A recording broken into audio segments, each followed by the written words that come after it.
thought you said earlier that all wars were about, oil and corporations. They are, but they're all religious-based, too. So they're all about religion and oil and corporations. Could be, and sure. Occasionally getting rid of the Nazis.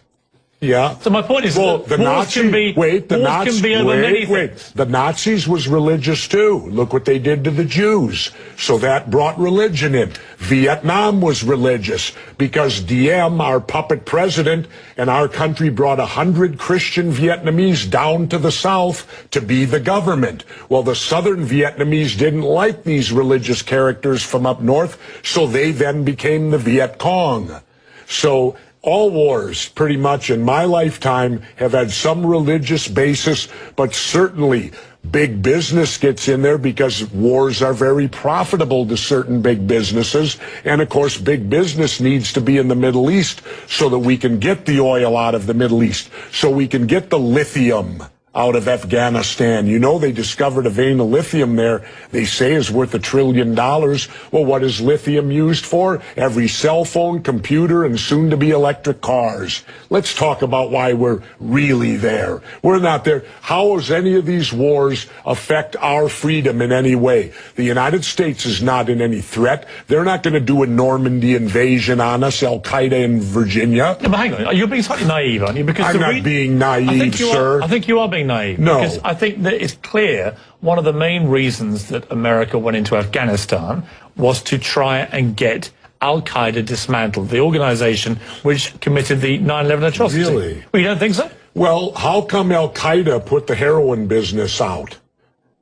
They took all the poppy growers and stopped the production of heroin. What would you have done? Wait, now how much of that illegal heroin was propping up the international banks with laundered money, and when it dried up, the first recession happened? Well, now that we're back in there, we aligned with the poppy growers, and the heroin business is back up full swing again. I thought we fight a war on drugs here. All right, Jesse, we're not. What would you have done on September the 12th, 2001? What would you have done if you'd been president?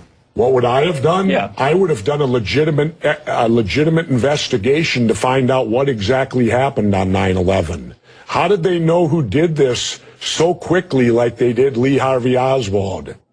How quick they knew Lee Harvey Oswald killed Kennedy. Because the people who did it were identified and we knew who they were. Well, then why couldn't we have stopped them beforehand if they were identified and we knew who they were? It was a failure of intelligence. Everyone's accepted No, it wasn't. We knew before with Condoleezza Rice's memo on August 6th when it stated right in the memo, bin Laden to steal planes and run them into buildings. And more stuff is coming out now also, how much the Bush administration ignored the intelligence. It was almost like they ignored it because they wanted it to happen. Oh, come off it, Jesse. No, not oh, come off it. Wait a minute. Every war starts with a false flag operation. You can't, in all seriousness, sit there and try and make out anybody. Okay, let me ask you this, Piers. Wait a minute. Let me ask you something. How much studying have you actually done of 9/11 other than what the government's told you and what mainstream media has told you? I've been studying it 4 years. I was editor of a national newspaper. I've talked to people. Wait a minute. In depth every day for 5-6 months. Really? So I know a lot about it. Well, then how come? Let me ask you this. You cannot say that any member of the Bush administration knew it was going to happen or wanted it to happen. It's a ridiculous thing to say. Ridiculous. Okay, let's talk about your BBC.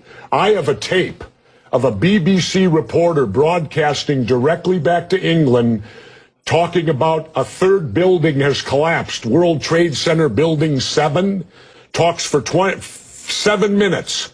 All the while she's talking, World Trade Center Building 7 is still standing right behind her. It didn't fall for another half hour. Yet they were doing a pre-broadcast back to England that, yes, it's true, you need to that take this a break building fell and it hadn't fallen yet. If you're trying to make out the British Broadcasting Company, one of the most respected news organisations in the world, was inventing huge buildings falling over, you need to have a break, Jesse. We'll come back after the break. Fairly heated debate about various theories that you have about 9/11 and so on. Let's move on to... and the government only has a theory.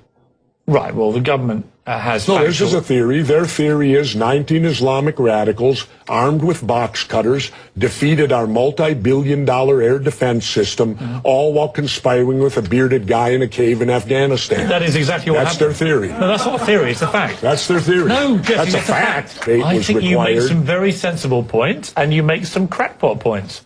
That's your opinion. Yes. How many people here think I make crackpot points? Yeah? One. How many think I make sensible points? You're in a minority, my good friend.